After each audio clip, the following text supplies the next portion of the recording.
Mən 100% əminəm ki, çox rastlaşmısınız. Yəni kişilərdən bunu deyəndə səthi yanaşırlar. Spermatozoidin sürəti sonsuzluqda nə dərəcədə rol oynayır?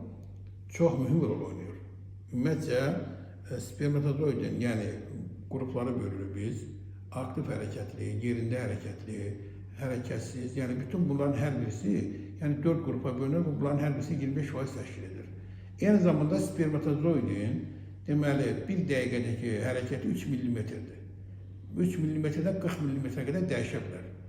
Və ona görə də spermatozoidin hərəkəti aktiv olması çox vacib əhəmiyyət daşıyır. Çünki mayalanmanın həyata keçməsi üçün spermatozoidin aktiv hərəkətli olması, eyni zamanda baş, quyruq və boyun travmasının olmaması və onların spiralvari hərəkətinin yüksək səviyyədə olmasına çox şanslıdır. Hərəkət ən vacib məsələlərdən biridir.